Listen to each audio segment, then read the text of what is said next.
এথিক্সের টিকি বান্দা তো চিন্ময় প্রভুপাদের সাথে মির্জা ভাই। মির্জা আব্বাসকে গালি দিছে শুয়োরের বাচ্চা বলিয়া, তাই খুব ঘোষা হয়েছেন। আপনি রাজনীতি করতে আসবেন, গালি খাবেন না? তাহলে মাস্টারি করেছিলেন, ওটাই করেন। ওবামা ফিলিপাইনের প্রেসিডেন্ট বেশ্যার ছেলে বলে গালি দিছিল। পৃথিবীর সবচেয়ে ক্ষমতাধর লোককে বেশ্যার ছেলে বলে গালি দিছে, ওবামাকে সহ্য করতে হয়েছে। আপনারাও গালি খাবেন, সহ্য করতে হবে। না সহ্য করতে পারলে হিমালয়ে গিয়ে সন্ন্যাসী হয়ে থাকেন। চিন্ময়ের সাথে তো খাতির আছেই। সোশ্যাল মিডিয়া নিয়ে উনি খুব ঢিলা, কারণ উনি জানেন ওনারা ক্ষমতায় গিয়া এই সোশ্যাল মিডিয়ার তোপ সহ্য করতে পারবেন না। সকাল সন্ধ্যা ঠাপ খাইবেন খালি সোশ্যাল মিডিয়া। কালবেলা সম্পাদক যে আয়না ঘরে যে আলেমদের টর্চার করার সময় ইন্টারোগেট করার টাইমে হাজির থাকতো, সেটা খুব এথিক্স না? বিজেএফ এর পাঠানো টেক্সট ছেপে দিছে মিডিয়াগুলা, খুব এথিক্স না? স্বীকারও করিছে আবার মাহফুজা নাম। জঙ্গি নাটক সাজাইতো প্রথম আলো, ডেইলি স্টার, খুব এথিক্স। আমার এথিক্স মারানি রে। মির্জা ফখরুলের সোশ্যাল মিডিয়া নিয়ে একটা ভাইরাল বক্তব্য দেখে আসি। এখন এখানে সবচেয়ে বড় প্রবলেম দাঁড়িয়ে গেছে আপনার সোশ্যাল মিডিয়া। আপনাদের তো তবু কিছুটা এথিক্স আছে, কিছুটা জবাবদিহিতা আছে। সোশ্যাল মিডিয়াতে কোনো জবাবদিহিতা নাই, জঘন্য ভাষায় কথাবার্তা বলা হচ্ছে। আরেকজন আছেন বিখ্যাত মানুষ, না বলতে চাই না, যিনি সোশ্যাল মিডিয়া করে বিখ্যাত হয়ে গেছেন। তার মুখের ভাষা শুনে তো আমার সন্দেহ হয় যে আমরা কোনো সভ্য দেশে বাস করছি কিনা। মির্জা ফখরুল বলতেছে হলুদ মিডিয়ার এথিক্স আছে, সোশ্যাল মিডিয়ার এথিক্স নাই। হলুদ মিডিয়ার এথিক্স আছে মির্জা ভাই।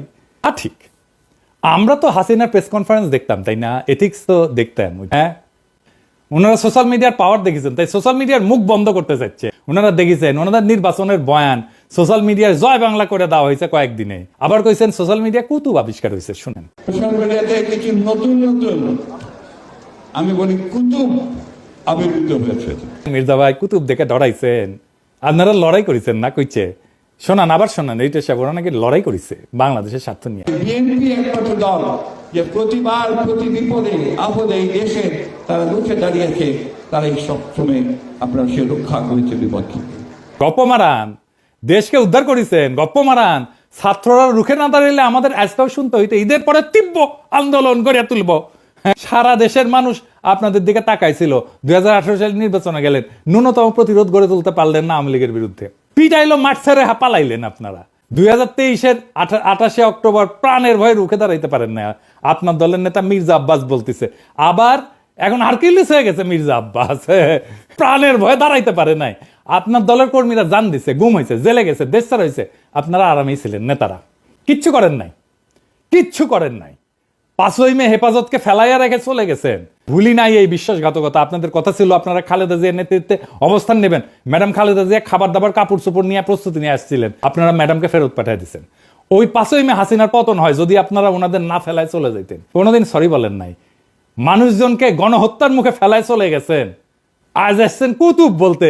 আপনার দলের কর্মীদের আমরা উদ্বুদ্ধ করে রাখছি, দিনের পর দিন বয়ান তৈরি করছি, একের পর এক। আপনারা একটা বয়ানও তৈরি করতে পারেন নাই। রাজনৈতিক বুদ্ধিবৃত্তিক সাংস্কৃতিক ফাইট চালাই গেছি দিনের পর দিন, খায়া না খায়া। আপনাদের বক্তৃতায় আমাদের নাম আসছে প্রকাশ্যে, আমার নাম নিয়ে আপনি বক্তৃতা করছেন মির্জা ভাই নিজে হাসিনার আমলে। এখন কুতুব বলেন আমাদেরকে।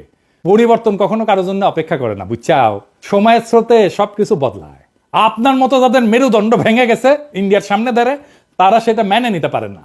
সত্যের মুখোমুখি হইতে সাহস লাগে মির্জা ভাই। সেই সাহসের অভাবেই মুখ খারাপের অভিযোগ তোলেন আপনারা। যারা বছরের পর বছর জনগণকে শুয়ারের মতো শাসন করে গেছেন আপনারা, তাদের শুয়ারের বাচ্চা বলারা খুবই সত্যি কথা।